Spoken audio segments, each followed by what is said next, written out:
Greetings to everyone joining us tonight for our 9th event of the year as the Virginia Worker. We have more events to come, and we hope you will continue to join us as we host guest speakers presenting on a range of topics covering the history of class struggle in Virginia and beyond.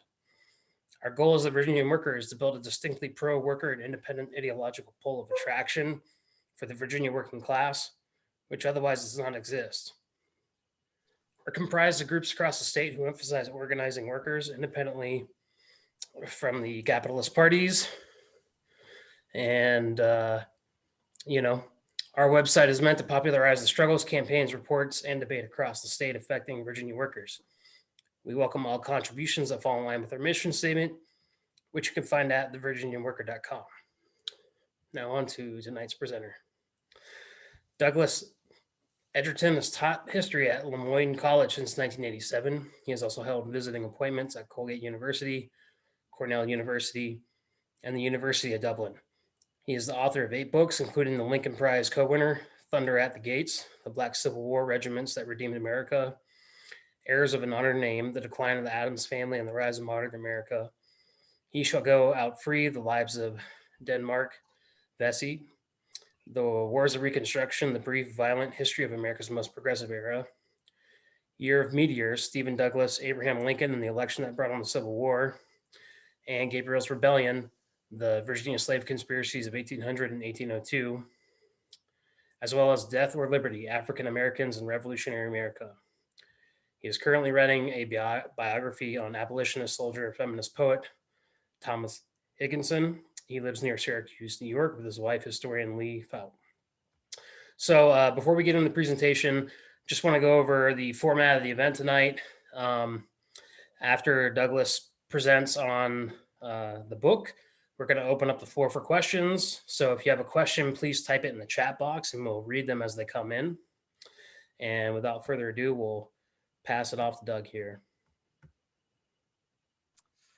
Well, thank you. Thanks for that nice introduction. A couple of things. I live in Syracuse and fall is hit hard, and there goes my voice. So I've got my hot water and lemon. So I hope my voice lasts a bit. If it goes, my apologies. Thanks to Adam for inviting me to talk about the book. Here it is. It's now 29 years old, which is, there's time passing. It came out in 1993, and there's been 2 other books on Gabriel since then, and then Phil Schwartz, now retired from Virginia Commonwealth, edited a collection of Gabriel documents. I'm still, kind of partial to mine. Adam asked me to talk for about a half hour and then go to questions and discussion and whatever. I've got a handful of slides that Adam's going to bring up on occasion, maps, that kind of thing, images. Let me start with this. Late in life as old men, Thomas Jefferson and John Adams kind of kissed and made up. They hadn't spoken since Jefferson was sworn in 1801. And mutual friends tried to break the impasse. And so finally in 1812, Adams wrote to Jefferson. And the two corresponded until the day of their death. And of course, they famously both died on July 4, 1826. And they discussed everything. And one of the most interesting exchanges they had was when the revolution began. And Adams said, the revolution was never about battles. It was never about treaties. It was an idea. It was based upon the desire for freedom. And he said, therefore, it began in the minds of the people long before the fighting actually began. And if Adams was right, and I think he was, the question also then is, when did the revolution end? If it was not about battles, it did not end at Yorktown. If it was not about treaties, it did not end with the Peace of Paris.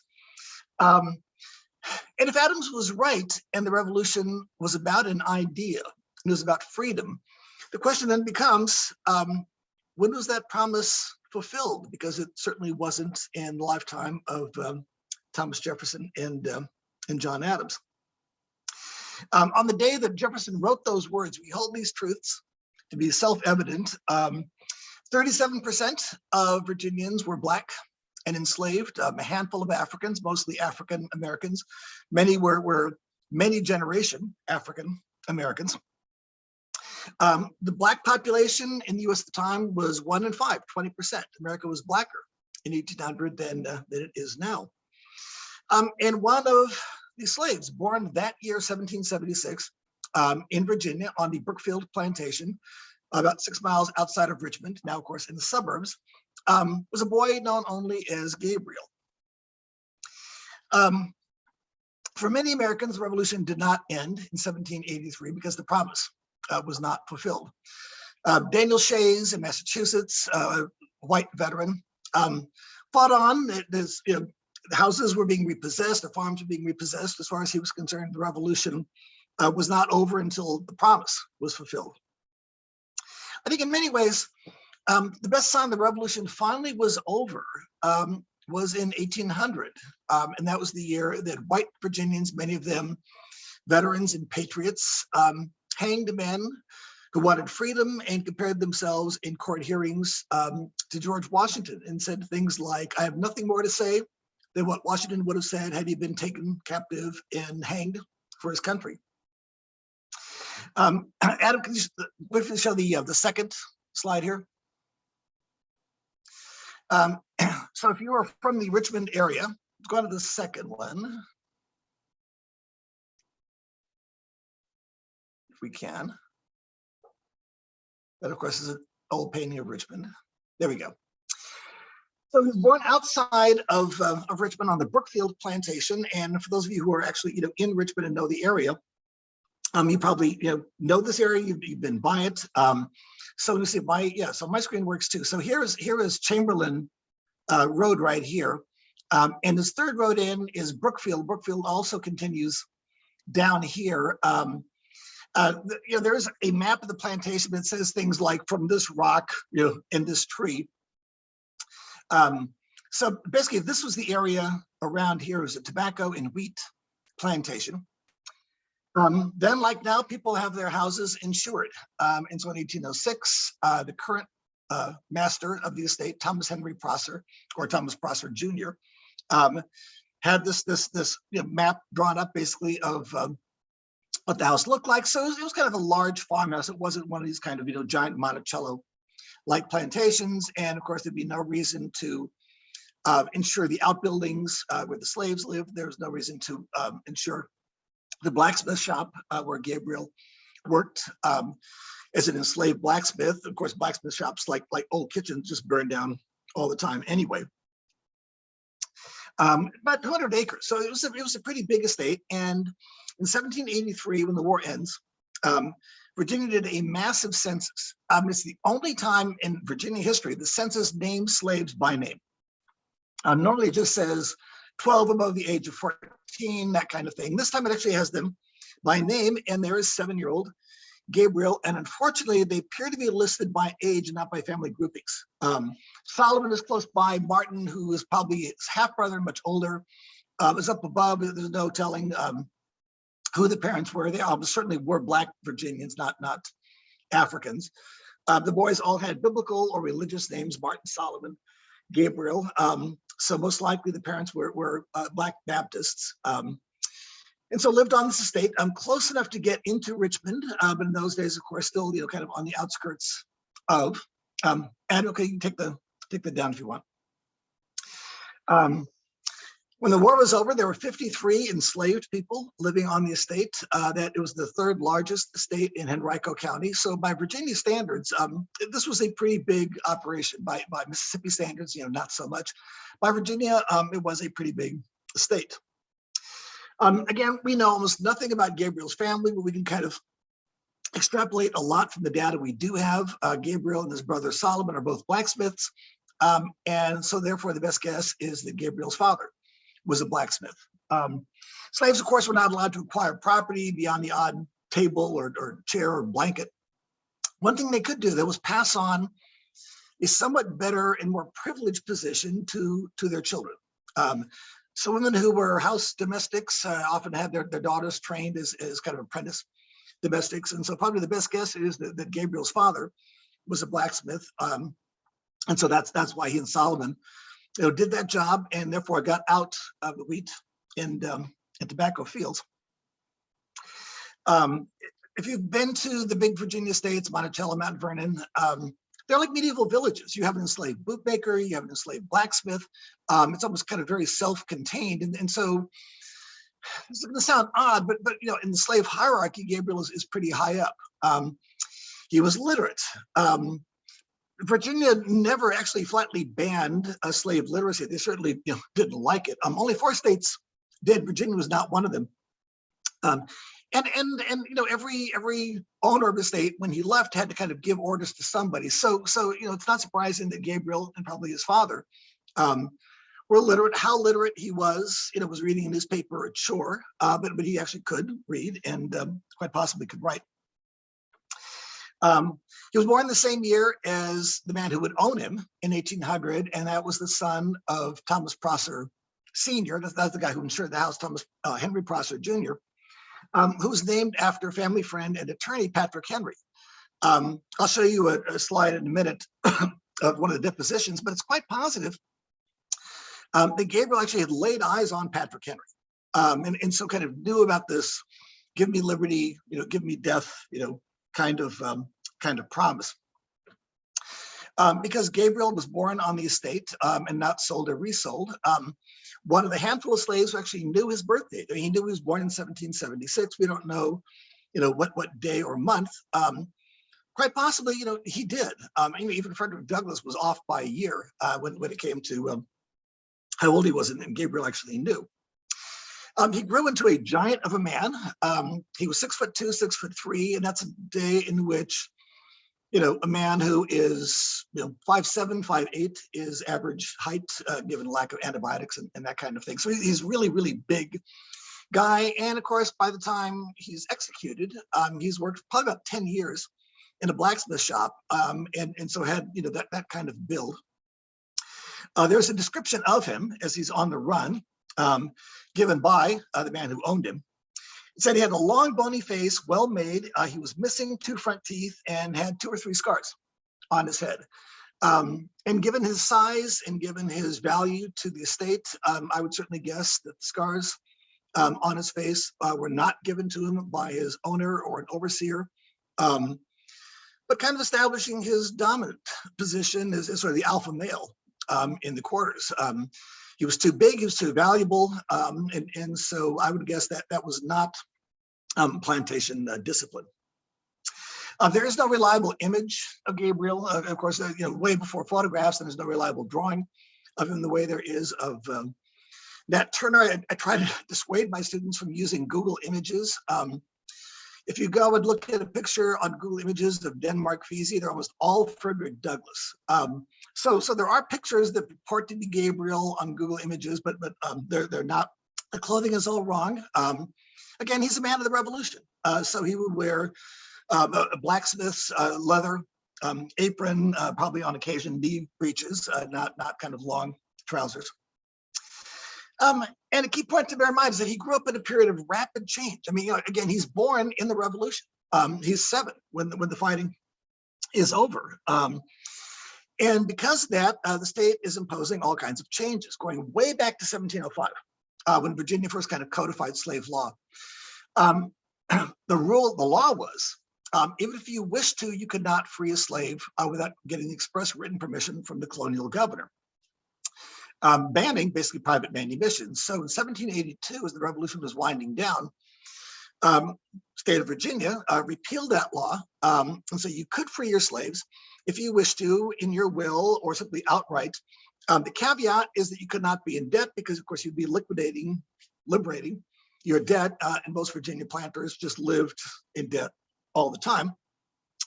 But a lot of people who owned slaves freed kind of the slaves they liked the most. A lot of older white women freed that longtime domestic who they liked. So here's some numbers. Probably the best guess is in 1790, and this is a pretty good guess thanks to the census, maybe 2,000 or less free blacks in the entire state of Virginia. 10 years later, it's 12,766. 20 years later, it's 20,124. That's a huge increase. Now, it's still only 5.4% of all people of color in Virginia are freed, but before the revolution, it was like 0%. So this is really quite an increase. Meaning people like Gabriel they can literally see people around them becoming free. So if you're enslaved in 1770, you literally know nobody who was your color, who was free, and now that's changing. And I came across a number of people who were tried for rebellion in 1800, who were in contact with a free uncle or a free cousin. So for the first time, slaves have basically upwardly mobile expectations. There's the possibility that a master may free a privileged slave, or they may find some way to acquire money, work on the side. There's pretty compelling evidence that Gabriel kind of hired his time out to neighbors on Sunday, put some of that money in his pocket, possibly with the hope of saving money enough to buy himself. And there's a lot of cases where men do this. Save for another 5 years by their wife, save for another 5 years by their eldest child, that kind of thing. So Adam, you can go to the next shot. This is an interesting moment.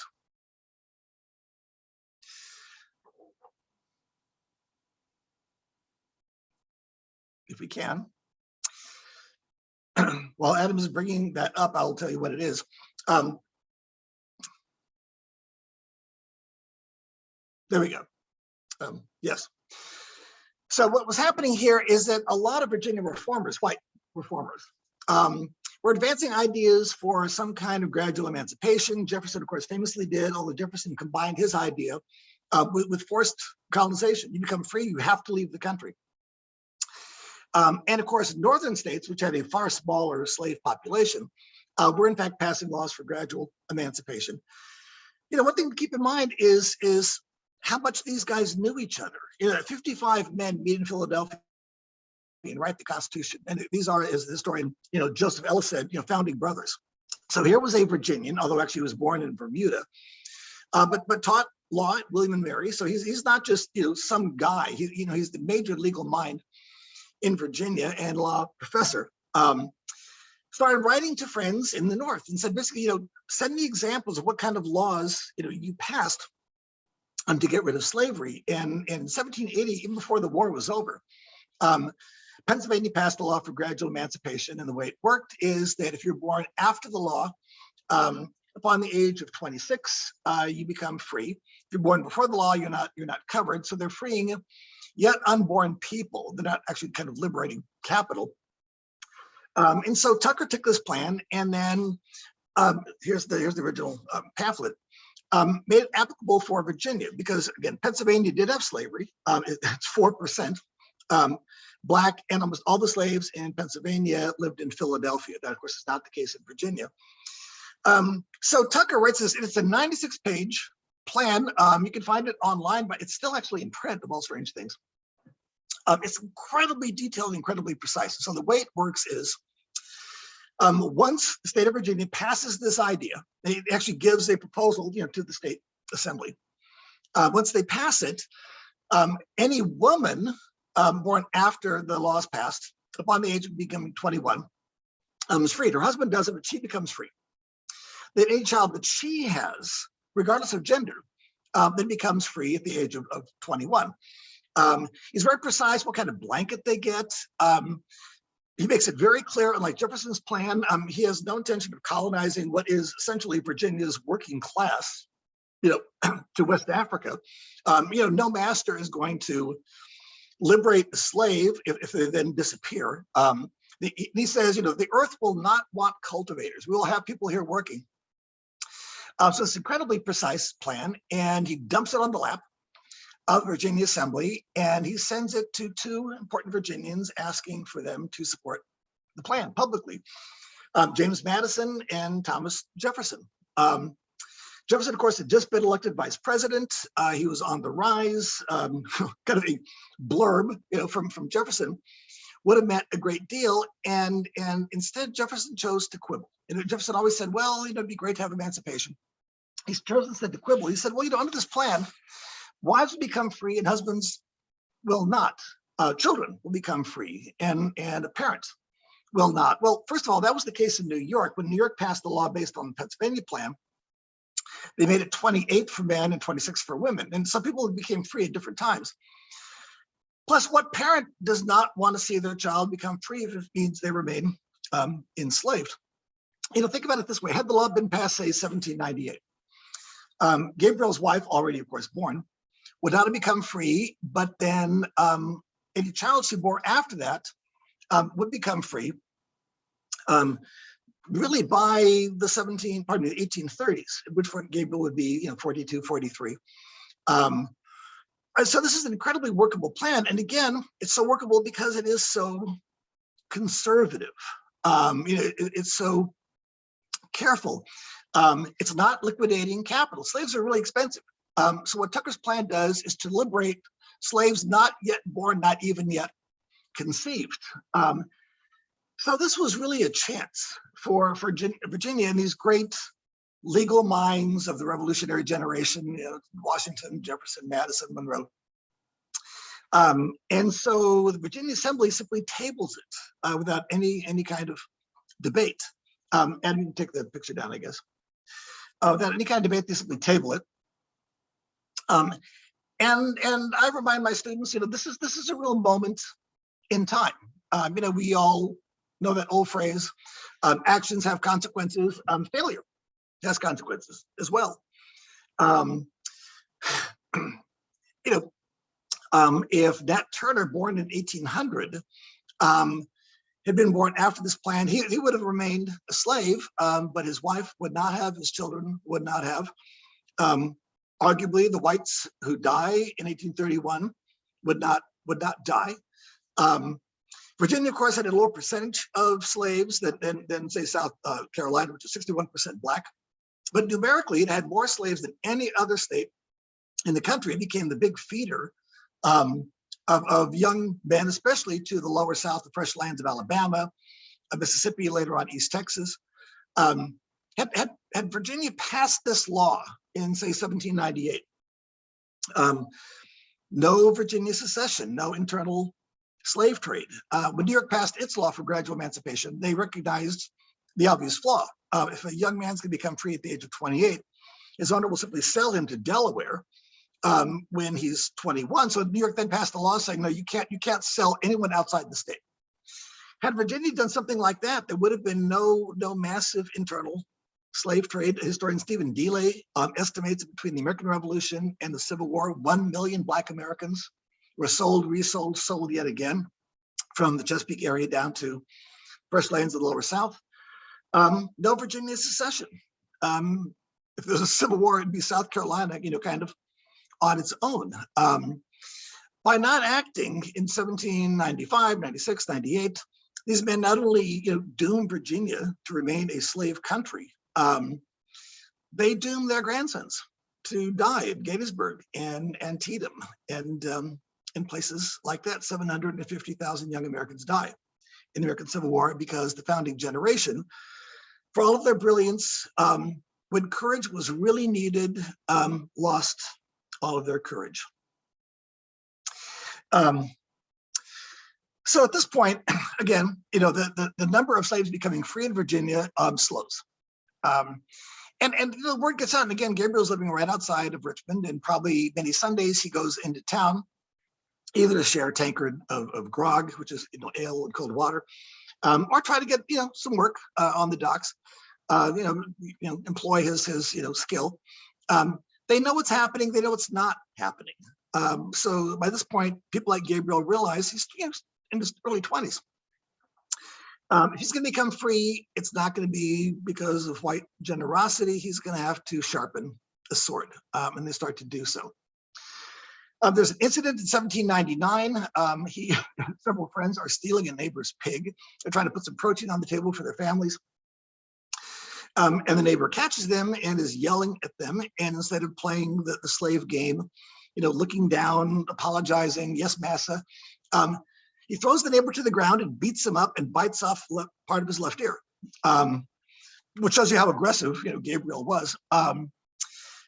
He survived. He was whipped publicly, and his thumb was branded with the cross, benefit of clergy, because he was able to quote from the Bible, and so he was not hanged. But he realized, this was going to be his fate. He's literate, he's smart, he's got a skill. Were he a white man in Philadelphia, he'd be a very wealthy blacksmith and artisan. And he realizes that in Virginia, he will remain, as Frederick Douglass famously said about himself, a thing. and a thing that can be whipped and branded. And so he and Solomon began to plot. And Adam, next image, please. So the plot collapses. And the plan, the basic description of the plan is slaves will rise up in and around Richmond, and some slaves know about the plot in Petersburg, again, in part because some of these slaves have free uncles in Petersburg. They're going to march on Richmond. People will die. They don't plan a lot of carnage. Gabriel certainly does plan that his current owner, probably childhood friend turned master, is going to die. They're going to fight their way into Richmond. The governor, of course, in the governor's mansion, still there is a future president, James Monroe, and they're going to take him hostage and they're going to bargain. And Gabriel's assumption is, because slave labor is so economically important to the economy, and again, they're a third of the population, especially if a knife is held at the governor's throat, they'll start to bargain. So of course, probably as a lot of you know, it collapses when in August of 1800, there's just a massive rainstorm, washes out communications, washes out bridges. Again, I teach in Syracuse where the snow really piles up. And when I say to my students, this was washed out by a rain, they sort of look at me like, rain. If you're from the area, you might recall in 2004, on the same day, August 30, when it poured in Richmond and cars were washing down the street. When I tell the story in Richmond, people are like, oh yeah, I understand, that kind of rain. But here's a deposition, and they have a court clerk, and God bless court clerks, that had nice handwriting. So they take you down a deposition from one of the captured slaves, and I have my students read this, which, by the way, is becoming harder. My students can't read cursive. They don't write cursive anymore. They keyboard, is the phrase is. But here's the plan. They're taking ranks, and Gabriel is going to be General Gabriel. And again, they're living in Virginia. George Washington's Virginia, so of course they're going to have ranks. George Smith is going to be second in command. Gabriel was appointed general. No one will be spared among the whites except for Quakers, who had this legitimately anti-slavery position. Methodists, who were kind of wavering in the 1790s, they had the kind of anti-slavery moment they were backing away from. And French people, and this is interesting, there's never any clear reference in the documents to Saint-Domingue, the revolution in 1791 and what's now Haiti. But Haitian refugees were washing up, mostly in Norfolk. And so 1794, because slaves had freed themselves in the Caribbean, Paris liberated all the slaves in their empire. So the French were regarded by Gabriel as being an anti-slavery country, which technically they were. But I love this. Gilbert is going to purchase a piece of silk for a flag, because you got to have a flag. If you have an army, you got to have a flag. But look what they're going to write on it: death or liberty. And I say to my students, so what is going on there? Is somebody misremembering Patrick Henry's famous phrase, give me liberty or give me death? And again, it's quite possible that Gabriel actually laid eyes on Patrick Henry, who was the family's attorney. I like to think it means they realized that there was the white promise of give me liberty or give me death that didn't apply to a third of the state. And so this is the revolution turned upside down. I mean, they're going to make it meaningful. They're going to make the revolution revolutionary. And so this is, I think, a really kind of a powerful moment. It collapses, it's pouring rain, and Gabriel vanishes. There's evidence that his wife, we don't even know who owned his wife, it's not clear. She's identified only once in the documentation as Nanny. We don't know if that is an occupational nickname, if it's the familiar form of Nancy. Given their ages, she's probably 22, he's 24. Probably they do have children. And way back, 20 years ago, when the historical marker was put up at Young Spring, pretty close to where the plantation was, and I was speaking there, and an older gentleman, older as in like 91, came up and said, he went to Henrico schools and back in the segregation days, and he said there were two young men, surnamed of Randolph, who just understood to be Gabriel's like great grandchildren. And I said, what happened to them? What are the first names? He said, I can't remember that. That was, young man, that was 90 years ago. So apparently, there were family. Gabriel did not take wife or children with him on his run, probably escaped by the swamp, got on a boat, skippered by a white anti-slavery Methodist skipper, and made it as far as Norfolk. And one of those kind of sad ironies, Monroe had put out a reward for his capture, and an enslaved mariner on the ship, owned by a different master, had been renting this guy to the white skipper, knew that it was Gabriel. Gabriel actually got on a boat carrying a sword, and turned Gabriel in for the reward. And the state decided that because the person who had ratted Gabriel out was a slave and not a white man, he didn't deserve the entire reward. So they gave him some money, but not enough to buy himself with. Adam, next, please. This is an even better document to show my students. This is the one captured letter written by one of the conspirators. And my students have a really hard time reading this, in part because of the spelling. But again, they are sending letters to one another. And while the spelling is a little off by the standards of Thomas Jefferson, for any middle-class white Virginia farmer, this is pretty good. So this is now after the conspiracy has collapsed, September 20. Dear friend, tell Jacob and John Williams, meaning at John Williams' plantation, that Johnny is taken up and will be hanged. I is afraid. So all you now in Gloucester County must be still yet. I love this. Brother X will come and preach a sermon to you soon, and you will know more about the business. The term business is an 18th century term for radical revolutionary activity. When in England, white radicals decided to assassinate King George III, and the rest of them put on trial, they said, this is our business. Our business is killing the king. I must be killed if the white people catch me and carry me to Richmond. I am your true friend, A.W. And my students, their jaws just hit the floor when they see this. A, they're using the males. B, they're writing. His spelling is pretty good. And they're using code names. He's not going to put his name on the letter. It could be captured as it was. So he's just going to be A.W. And obviously the person who's getting the letter knows who A.W. is. And the person who still is on the run and may come speak to them is Brother X. And that may well be Gabriel, who at this point was still on the run and trying to get to Norfolk and then trying to get a boat to Philadelphia. Next slide, Adam, please. So here's a newspaper account at the time. So they capture Gabriel, they bring him back to Richmond, and this is a newspaper account, and it's somewhat mocking and somewhat not. So they call him General Gabriel, and again, that's what blacks are calling him.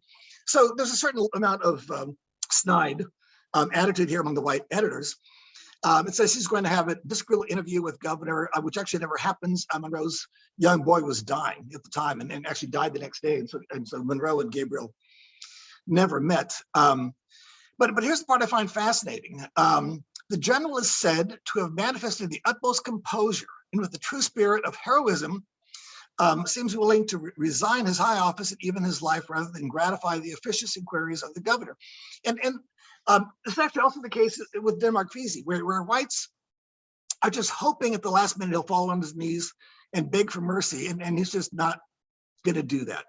And my famous quotation, it's not Gabriel, it's not clear which slave it was sentenced to die, and asked by the court if he had anything to say for himself, and he said, I have only to say again what General Washington would have said had he been captured by the British and put to trial. He said, I've endeavored my life, I've risked my life for my country. And I like that, not just black freedom, for my country. He's going to democratize the United States. And my life is a willing forfeit to that cause.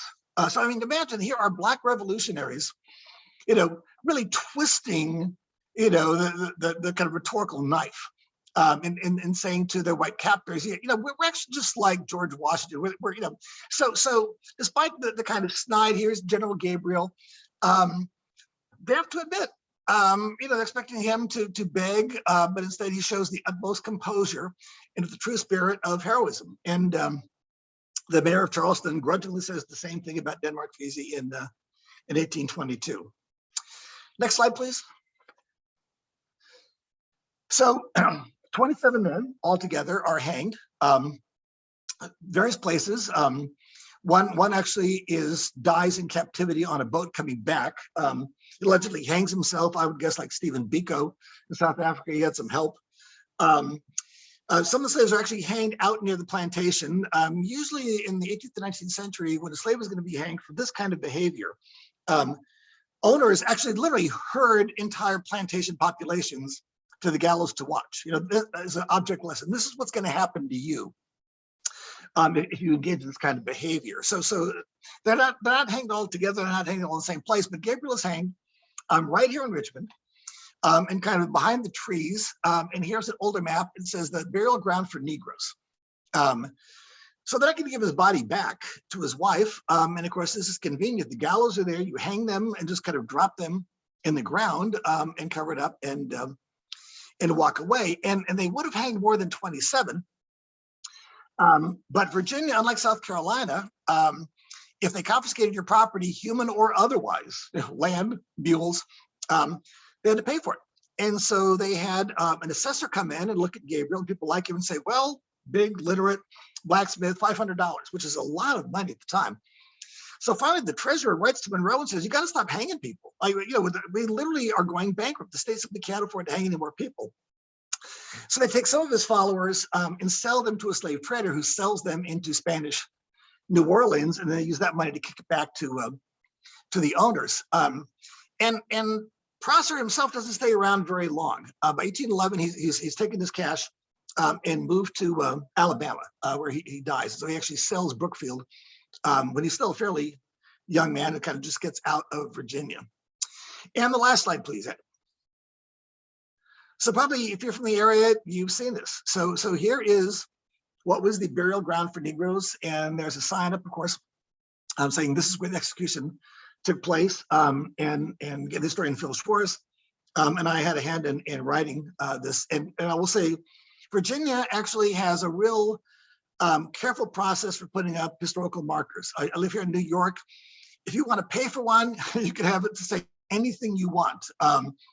But Virginia actually has a very careful vetting process. So when they decided to put a marker up, they contacted me, and they contacted Phil and some other people, make sure the wording was accurate. So for a while, it was a parking lot owned by a Virginia Commonwealth for faculty parking. And probably, maybe, I don't know what the end of the story is. Maybe some of you do. So currently, there is a group in Richmond who would like to get access, they like to get control of the land.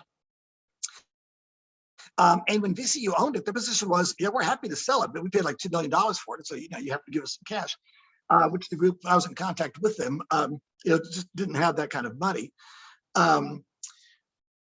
People who want to simply ignore what happened here point out the freeways right next to this and suggest basically that the bodies are gone. Actually, a very careful overlay map, and you can do this on Google Maps, indicates probably where this wall was the edge of the cemetery, and all of this was the cemetery. And so I would guess Gabriel is still down there. Let me end this way. Here we are now in the midst of a national debate about historical markers, and Confederate statues are coming down. And there is finally now a VZ statue in Charleston, and it's been attacked and defaced, but it's still standing. And I do know there has been some kind of debate in Richmond about getting some kind of statue for Gabriel, and I think I would like to see that happen very much.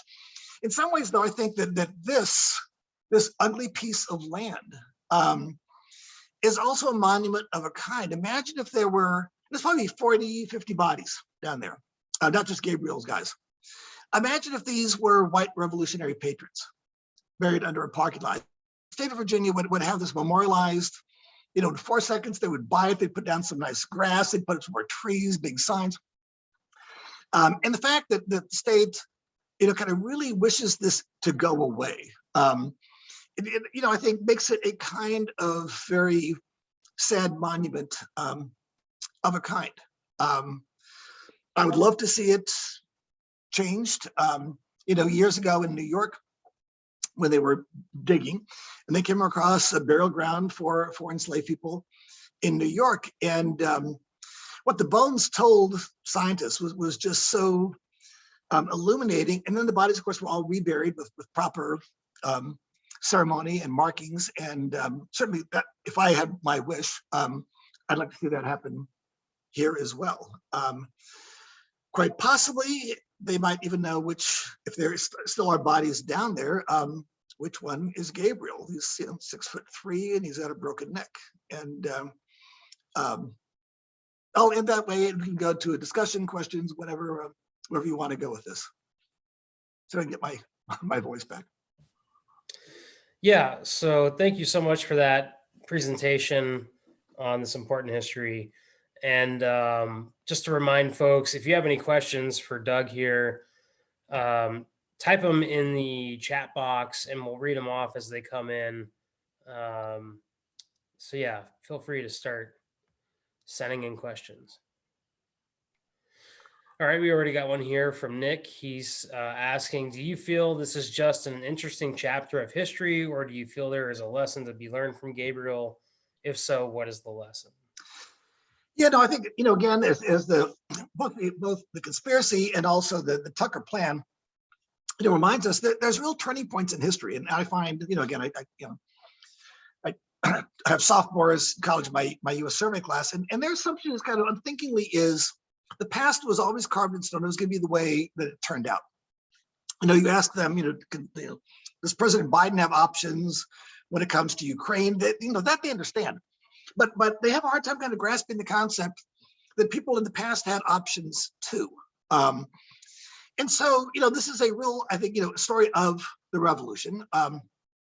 It's a reminder that Virginia had a real opportunity, both with the Tucker plan and then in the wake of Gabriel's conspiracy, to think, okay, we really sort of need to rethink this.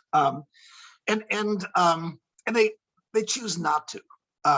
There are big debates in Virginia after Nat Turner. They issued this absurd statement saying, someday down the road, they won't even pick a date, 23rd century, we'll abolish slavery in Virginia. Too late, the cotton economy is booming. And every 10 years, there's 1 million more enslaved Americans in the country. In Gabriel's day, it was still possible, and again, the Tucker plan, what makes it so, doable is that it is very propertied, very conservative. It's not a plan that Gabriel, would have endorsed. But I think, if people have an option and they can see freedom somewhere down the road, maybe not for themselves, but for their family or their children, they'll take that option rather than risk their life.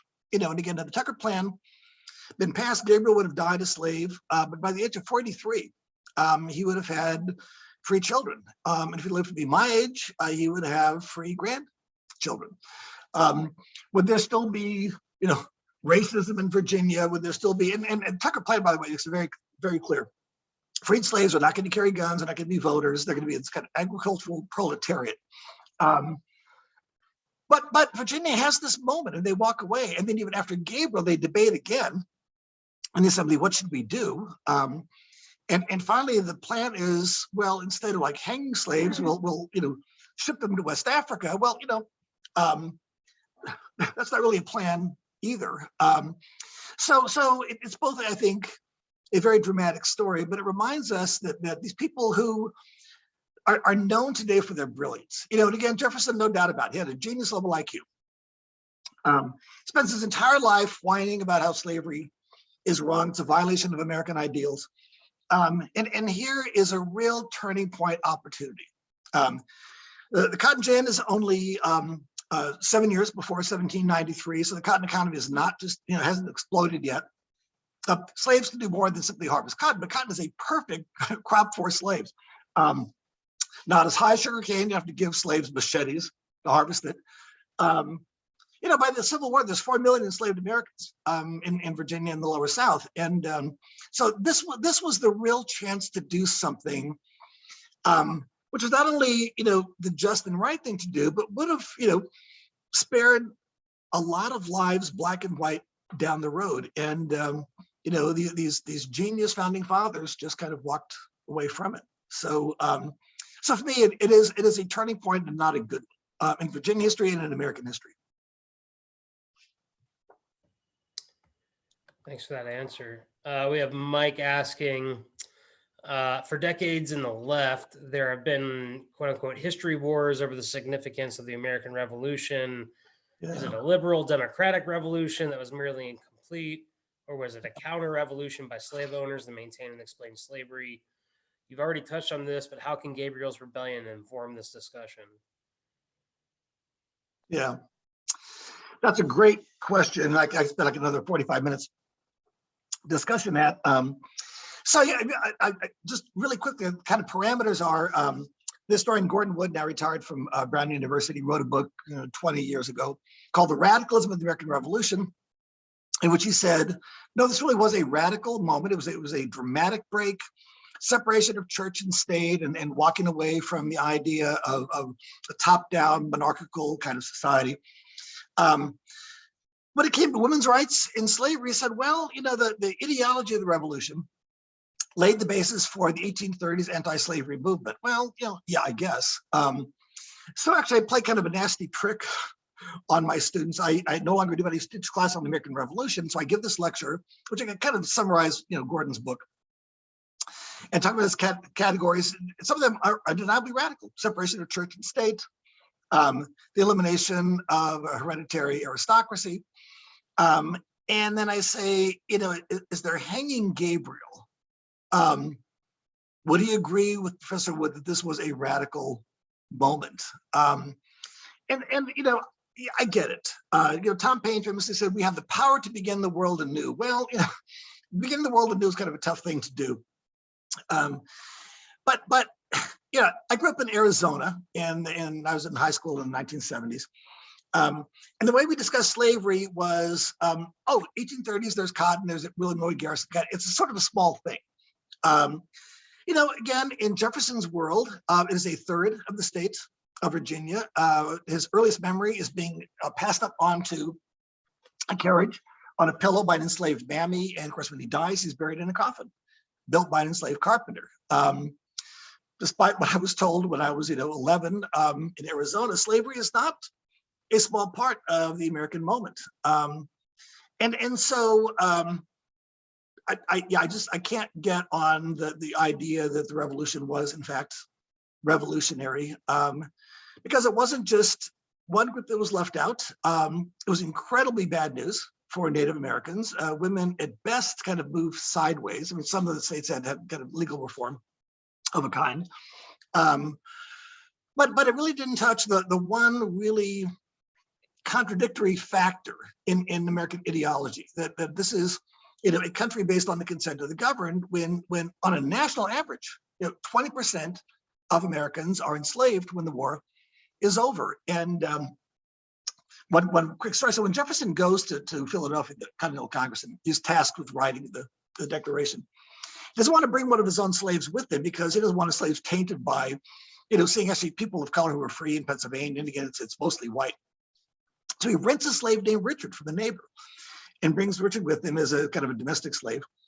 And as a sort of imagination, Jefferson is writing these words: "We hold this truth to be self-evident, that all men have certain natural rights." And I wonder, is Richard leaning over his shoulder, handing him a cup of tea, and thinking, what do those words mean to me? So I would guess in his last moments in the cell on the night before he died, if Gabriel could have a conversation with Professor Wood, he would profoundly disagree.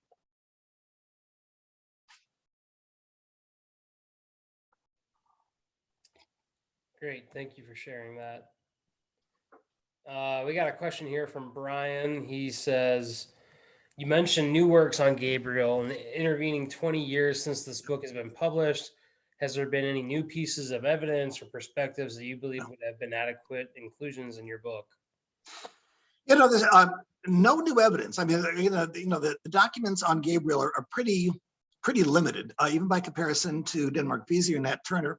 But yeah, different perspectives. So maybe 8 years after my book came out, historian James Sidbury, who is at Texas Austin, wrote a really good book. And he and I disagree on certain things. I kind of go more for what it meant to be an enslaved artisan and what kind of ideas Gabriel was picking up when he went into Richmond, and what he's hearing from white radical artisans, what he's hearing about the revolution in Haiti.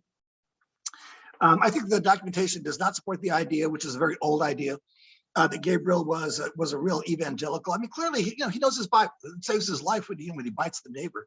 But whereas Denmark Vesey, everything he says, the book of Exodus and the book of this and the book of that, Gabriel never does that. So yeah, Jim goes more down the revolutionary religious path than I do. And then most recently, Mick Nichols, now retired from University of Utah, kind of rejected both those approaches and simply looked more at what was happening on the plantation itself, and kind of tried to divorce that from Richmond. And that's where I really kind of disagree, because they're trying to capture Richmond, and ultimately, if you don't get hold of Richmond, you're not going to succeed in your revolution. So Mick I think has some really interesting takes on kind of who knows who in the Henrico County area. But he does want to kind of shy away from the Gabriel as an urban slave who knows domestic slaves in Richmond, who spent some time there. So that they're all worth the read. And then most recently of all, I think I mentioned this before, that Phil Schwartz, now retired from VCU, did a 200-page book or so of Gabriel documents, annotated, letters from Jefferson, all the trial documents. And by the way, most of the trial documents, you actually see the original documents on the Library of Virginia website. They have an entire area called the Death or Liberty documents. Nat Turner, John Brown, and they have, Google that and see the documents that I was showing, tonight, and also transcriptions of them. So yeah, mine was the first book. Before we started talking about, I was talking to Adam, and he was asking about how the book came to be. And I was adjuncting. I was at Georgetown as a grad student, and I thought, this is a great story to make a great book, and there's got to be a book out there that I can assign. And all there was actually a Harlem Renaissance novel. And I thought, well, this is a book that someone needs to write, and I'm going to be the one to do it first. So would you see Gabriel's Rebellion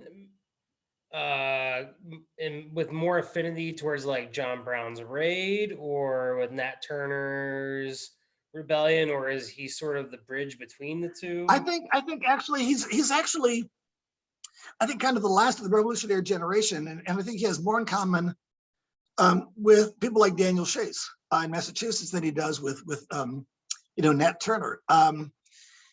In that he understands the revolution is a process. It's an idea, but it's also a process that has to be fulfilled. And so, when Daniel Chase, who'd been a captain in the state militia of Massachusetts, comes back, and he and his friends, the farms are being repossessed, and as far as he's concerned, he fought for his country. Now he wants his country to fight for him. And the fact that Gabriel and his men say things like, we have a plan for our country, not just a plan for Black liberation, but a plan for our country, to me indicates that he understands, this is a country that's going to be fixed, and he's going to be the guy to do it. And it's significant that, again, they do expect, a minimal amount of death, and probably on his side too. But he makes it very clear in one of his depositions that after Monroe, and as he says, the merchants of the city agree to Black freedom. He says, I'll dine and drink a toast with them. So he's right in understanding. I mean, the enslaved class in Virginia, they're not just a handful of guys, they are the working class. And big plantations like Monticello could not survive, not just without tobacco pickers, but without enslaved blacksmiths, carpenters, bootmakers. And so, Nat Turner, we don't know exactly, probably he's trying to get into the Great Dismal Swamp. John Brown is hoping to create kind of maroon colonies in Western Virginia. But Gabriel actually, I think, someone like, again, like the Whiskey Rebels, like Daniel Chase, thinks he can force, what is left of the white patriot veteran class to live up to their ideals, not happily, but because they will have a gun at their head. And for example, if you look at like an older U.S. Survey textbook from 30 years ago, there's usually a chapter on the cotton economy. And one paragraph that says something like, oh yeah, and slaves were rebellious too, and there was Gabriel, there was Denmark Vesey, there was Nat Turner. They kind of squeeze these people who really are very different across space and time into kind of one sort of generic slave rebel paragraph. And again, you know, Gabriel is born in the Revolution. Those of us of a certain age can recall the 1980s when politicians endlessly talked about family values. That was the rhetoric. You could not grow up in Richmond or really anywhere in the US without hearing this endless talk about liberty, freedom, natural rights. And that's the world that Gabriel grows up in. And so I think in many ways he's more like radical white revolutionaries of his time than later enslaved rebels, in that he's hoping to really forcibly bring about a more egalitarian America, one that practices what it preaches.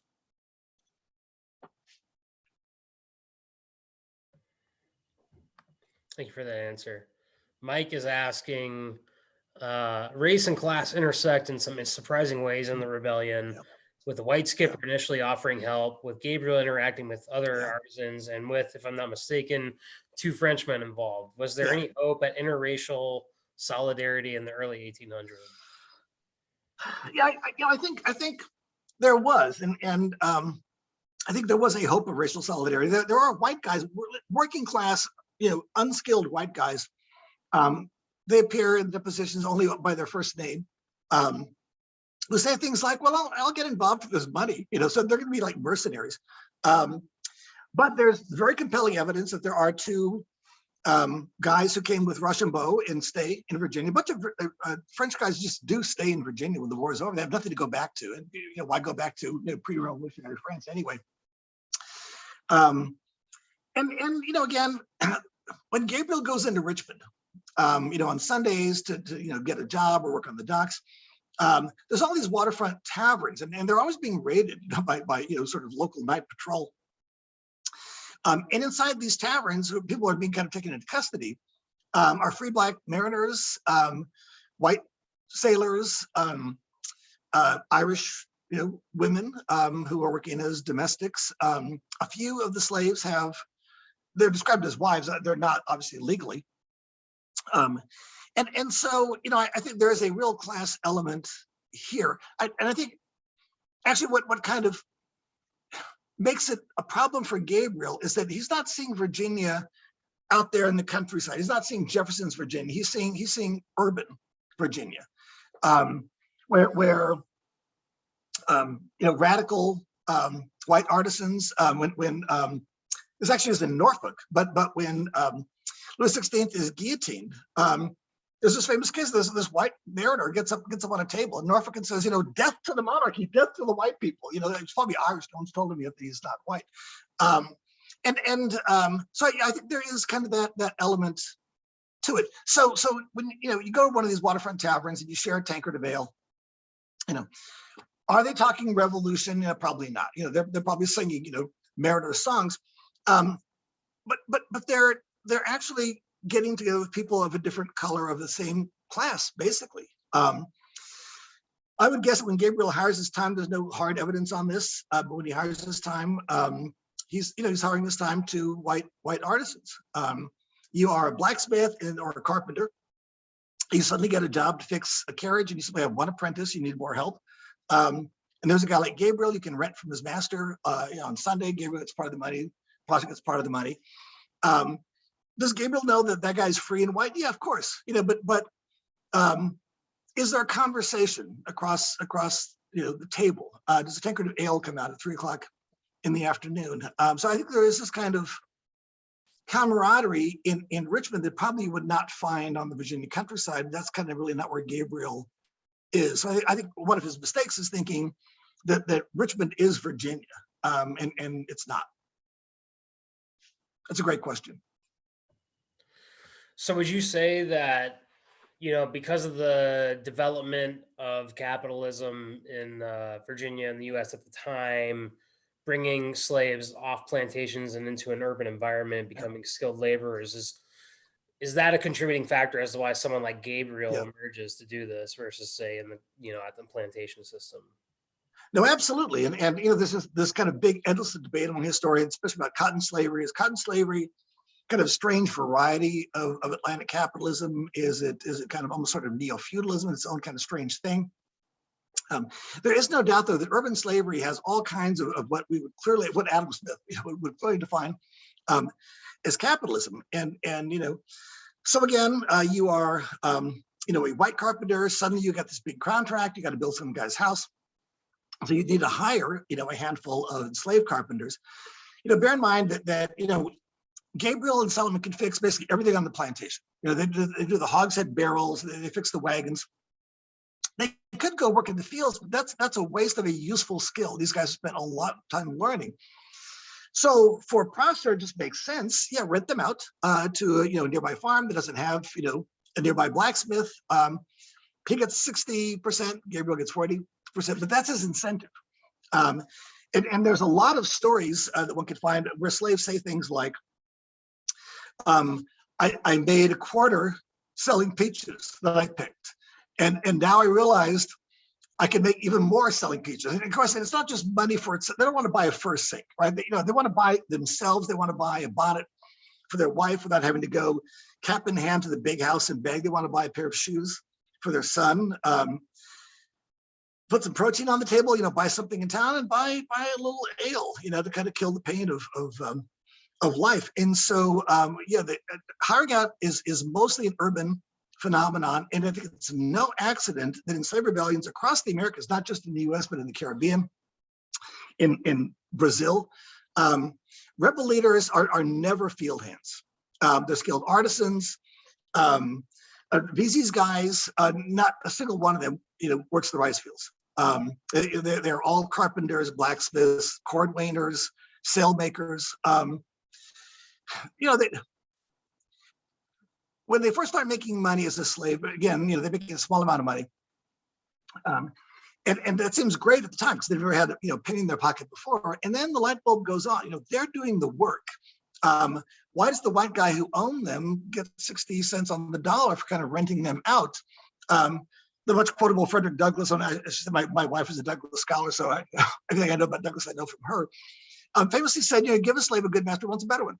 And you give him a better one, he wants to be his own master. And so I think, for guys like Gabriel, he's sitting there in jail after he's been, whipped and branded for biting the neighbor. He realizes, were he a white guy in Philadelphia, he would have a nice business. He'd have a nice house.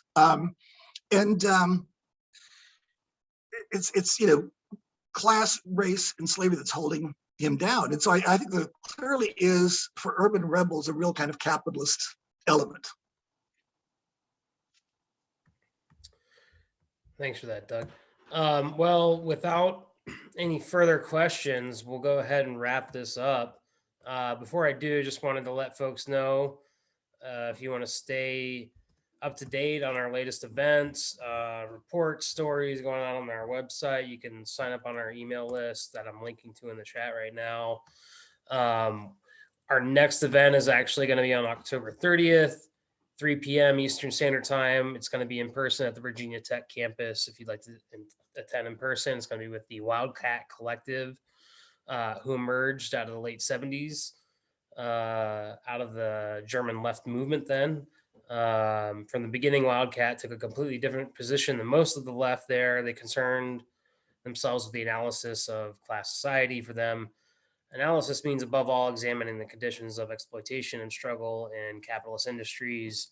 In their current issues, they have articles on the auto industry, logistics, the semiconductor industry, and on the struggles in the healthcare industry. They either work in these industries or interview workers who do. And they've written a lot about the George Floyd rebellion as of lately. And in their latest issue, they deal with Ukraine war, inflation, emerging crisis, especially in the role of the central banks, global revolts going on in Sri Lanka, Bangladesh, Africa, also here in the West, US, Germany, UK, and China. In addition to major strikes happening in the logistics sector and the ports and the railroads recently, and as well as at Amazon. They're saying workers aren't taking it anymore, quitting their jobs, demanding better conditions. And they summarize all this in their latest articles as a worldwide lying flat movement You can visit their website to read more on their analysis, which is www.wildcat-ww.de/en/eindex.htm. I'll link that in the chat here as well for those who are interested, and we'll also have more information coming out on that. But again, thank you, Doug, for presenting on this important history and answering all of our questions. Thanks for asking. Great to be here. All right, without any more, we'll call it a wrap here. And